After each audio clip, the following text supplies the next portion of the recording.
Hello, I am Jack Clayton, Regional President for Wells Fargo, and it is my pleasure to welcome you to the 2017 Wells Fargo Championship. This week, we proudly celebrate our 15th year of bringing some of the world's top PGA Tour golfers to North Carolina, and we are thrilled to be in Wilmington at the beautiful Eagle Point Golf Club. The Wells Fargo Championship is annually considered one of the best tournaments in the country for the golfers, for the patrons, and for the community. As a patron, your attendance also helps fund local organizations, including the First Tee of Greater Wilmington. Over the past 14 years, Champions for Education, which is the nonprofit organization that manages and operates the Wells Fargo Championship, has contributed more than $19 million to charitable organizations. While you're out on the course today, we invite you to stop by the Wells Fargo Social Hub, which is located between the driving range and the first hole. The Wells Fargo Social Hub offers patrons access to our digital media hub, where we'll showcase behind-the-scenes tournament content and host live PGA Tour player interviews throughout the week. There is also an authentic Wells Fargo stagecoach located nearby, an ATM, and fun activities for the whole family to complement your Wells Fargo Championship experience. Hosting a tournament of this scale simply isn't possible without the hard work and dedication of so many individuals.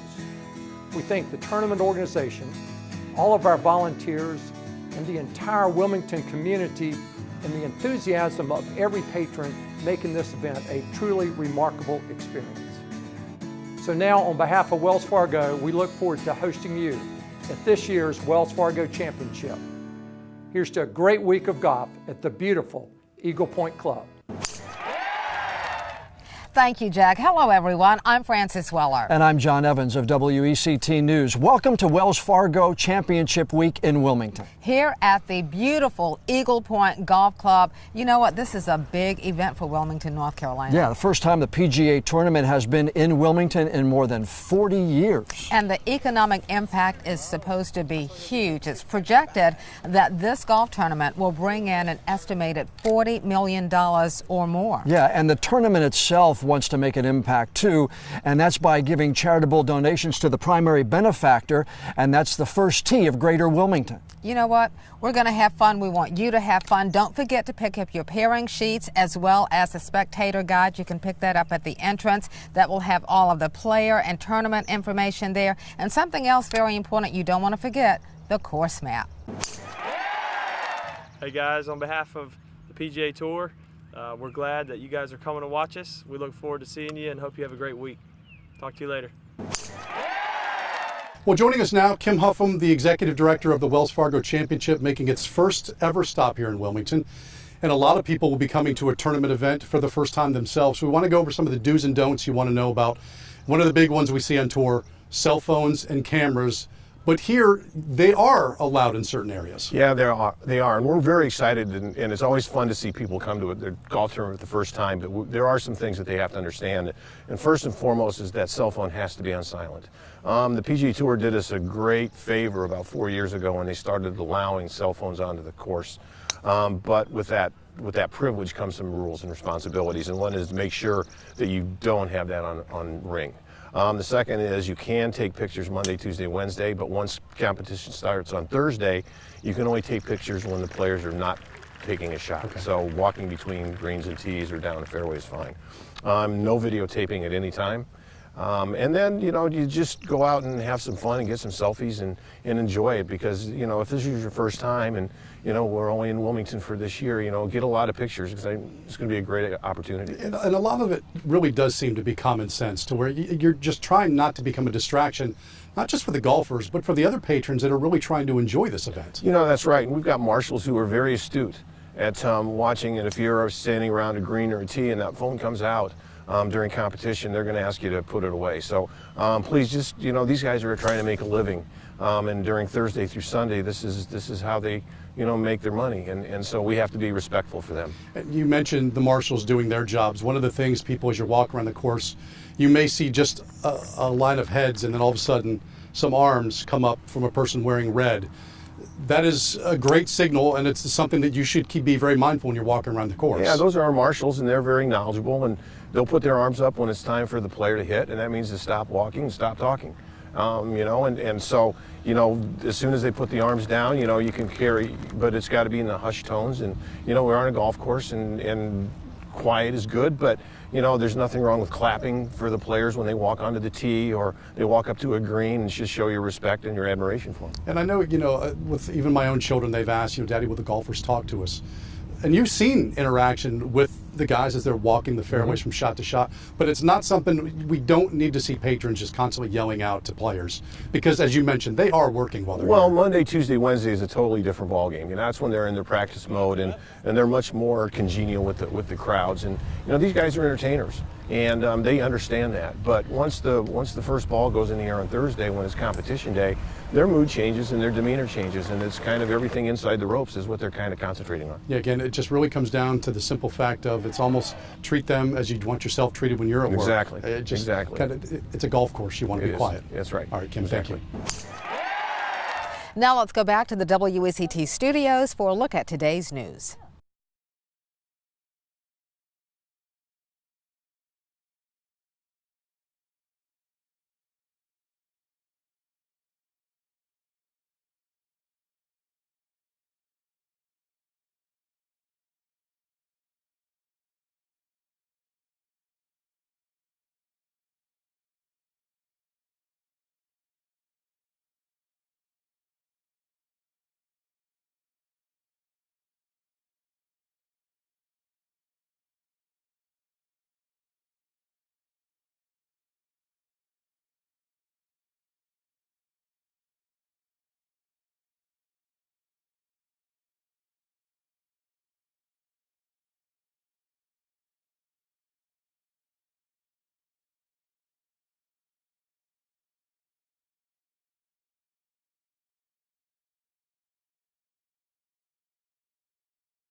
The Cape Fear region offers everything your business needs to succeed, from access to the global market to a skilled workforce. We have a community that is focused on growth and partnering with new businesses and entrepreneurs. The infrastructure is ever expanding, allowing your business to be connected by sea, by air, and by rail. Because we have all these wonderful geographical assets, you will never find a better place to site your company. With major research conducted here every day and tailored education available, innovation and leadership are continually nurtured. We have adapted to a more modern economy, developing programs to support these industries. Give your team and your business capital, progressive healthcare, excellent education systems, access to the global market, and yes, the beach.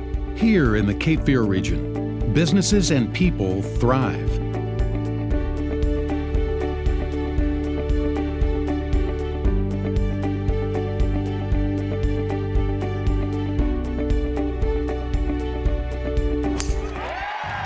Well, Ken, we'd mentioned that cell phones are allowed on the course if you're using them in a respectful and peaceful manner. One thing you're going to see a lot of people doing, they're going to walk up,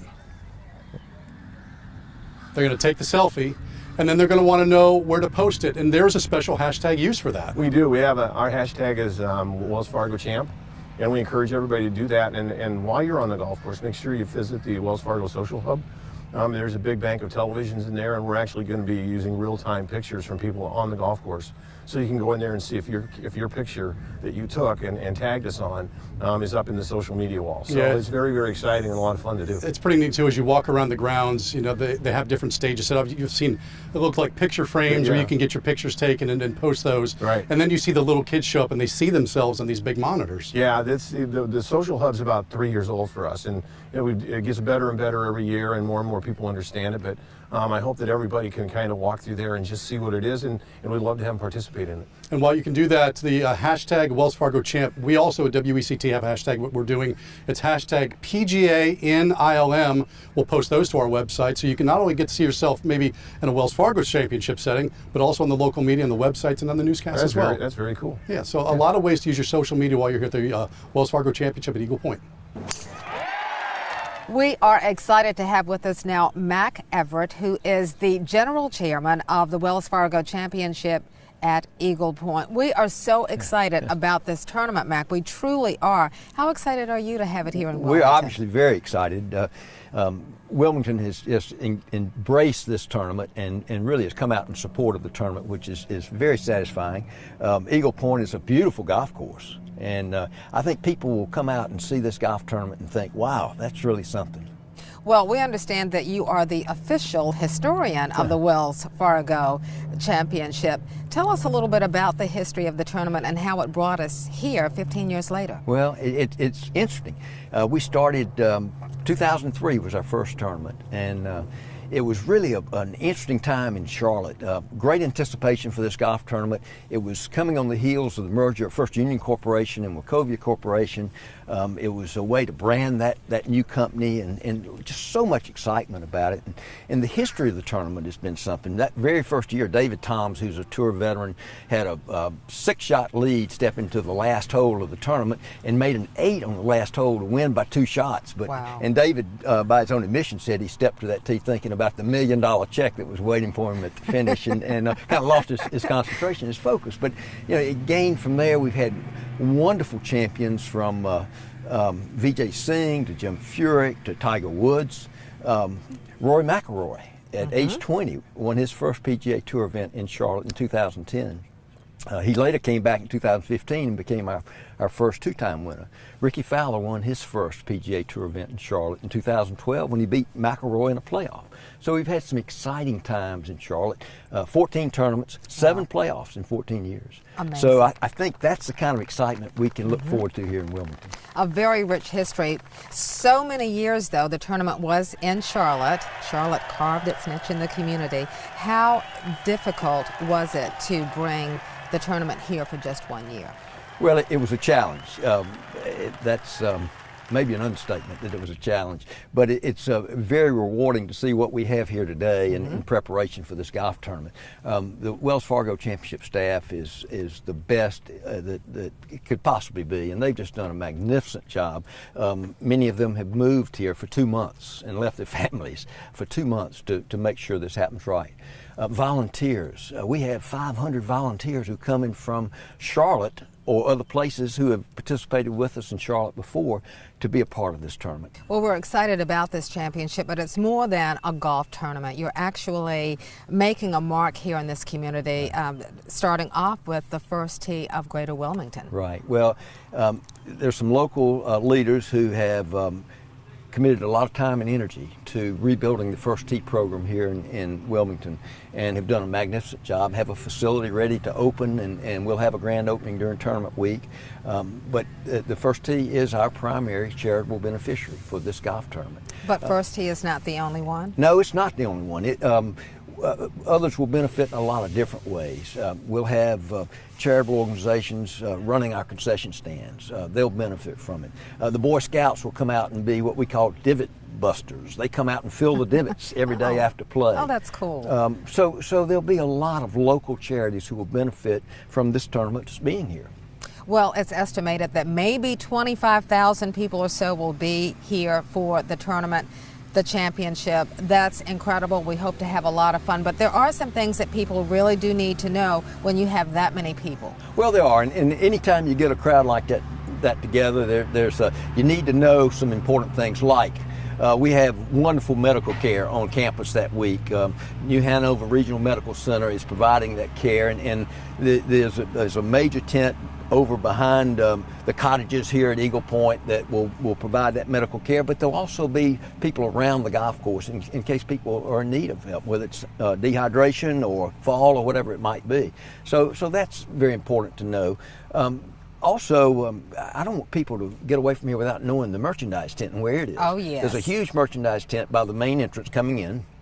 There's another satellite tent closer to the clubhouse with all kinds of things, and if you get away from here without something, then you've missed a chance to really have a memory of this week. So we hope people will stop by and do that, and as a matter of fact, there's a check tent next to the main merchandise tent, so if you want to come in and buy something, you can check it and leave it there and not have to carry it around with you all day long. Oh, so that's awesome. We're trying to be customer friendly here with that, but we really do want people to check out the merchandise tent. Well, you can't come to this event and leave here without getting something from that merchandise tent. Well, I hope you'll leave here with a great experience, number one, but I hope you'll also leave with a piece of merchandise. Mack Everett, thank you so much. You know, you're a wealth of knowledge about this tournament, and we certainly appreciate you sharing that with us. Thank you very much for having us here. And welcome to Wilmington. Yeah, thank you. Executive Director Kim Huffam joins us now. Kim, good to see you. Again, thanks. You get to speak to one of my favorite subjects, food. What can people expect this year? Well, you know, it's an outdoor area, and we're trying to get really diverse with our selections, and, you know, we understand we're at the beach. So we've kind of taken that into account. We have two really main areas. We've got 1x15 that'll have Bojangles and Poor Piggies and the trolley stop. We're bringing in the local hot dogs. And the other one is up by the front of the clubhouse where you can go into the Coca-Cola Grab and Go market, and that's right next to the Tito's handmade tiki bar. So there's going to be a lot of good food, a lot of selections, and it's spread out all over the golf course. Well, sounds great. If I'm hungry, if I'm thirsty, you got me covered. We do. Kim, thanks Absolutely. so much. All right, well, joining us now is Jen Ivey. She's the Director of Marketing and Corporate Partnership for the Wells Fargo Championship. And really, as this makes the transition from Charlotte to Wilmington, there are a lot of partners here in our neck of the woods. We do. The local community of Wilmington and the Cape Fear region has really come out to support the tournament. Local companies, regional companies have just really embraced this. And the beauty of that is the more corporate support we have, then that enables us to do a lot more for our charities that are involved with the tournament. So Bob, I just really would appreciate the opportunity to thank all of our corporate partners that have made this event possible in Wilmington and who have helped us to make it successful for all of our charities. So Jan, obviously if people are watching us right now, they're already on the bus, they're coming to the event. And if they're doing that without a ticket in hand, they're okay. They can still get tickets on the course as well as in a number of ways. Correct. We've tried to make it very easy and convenient for all of our patrons to come back and see us another day. They can actually buy a ticket when they get to course at our will call location. Or if you'd like to have your ticket in hand beforehand, which I'm a big fan of, nice. You can go to any of the local Dick's Sporting Goods stores, the one at Mayfair or College Road. They have our tickets available for sale. We also have a will call location at Mayfair near the Belk, and you can pick up tickets there as well. So even for people outside the region, maybe coming up from Myrtle Beach or North Myrtle Beach, Dick's Sporting Goods is an outlet for us there too. Yeah, it just seems that as the tournament again has come here to our town, you've made it so easy for people to come out and really enjoy a nice day of golf. Absolutely, that is our goal. All right, Jan, I appreciate it. Thank you. Thank you. The Wells Fargo Championship here at Eagle Point would not be possible without the hard work of volunteers like Bob and volunteer coordinators like Paula. Bob, you live here in Wilmington. What does it mean to be a volunteer at this tournament, and what do you expect a typical day to be like? Well, it's great because a lot of people that enjoy golf are going to really see the top players here, which will be very special for them. And as far as working, it's great because you make a lot of friends with the patrons. You know, you get to know them, you get to know where they're from, especially out-of-towners, and you converse with them, and you develop a friendship with them. Which is awesome. And Bob, you live here. This is your first tournament here. So Yes. That's going to be extra special. Tell me about the hands in the air gesture. What we do is when the players come to the green, which is where I place myself, we're going to put our hands up and we ask, quiet please. And we do that so that the players would be able to concentrate on their shot without any interruptions. All about respect. And Paula, I know one of the biggest functions of volunteers is making sure that everybody stays safe. Yes. What happens if someone gets separated from their group? What's the protocol? We have a special program for children so that we encourage parents when they bring their children into the tournament entrance to visit our guest service tent. And there the children will be given a brightly colored wristband, a safety kid wristband. Then the parents and the children are directed that if they should be separated, the children should go look for someone dressed like Bob and I are today. Okay. This will be the same outfit for the tournament. So, and then we have that ambassador take them back to the main guest services tent, and the parents will be reunited there. All right, the Safety Kids program. Sounds like a great program. And you alluded to this, someone like you in a red shirt. How many of you are going to be here for the tournament? 1,800. That's no small number. Great work, guys. Thanks so much for the info, Bob. Thank you. And Paula, Thank you. have a great time.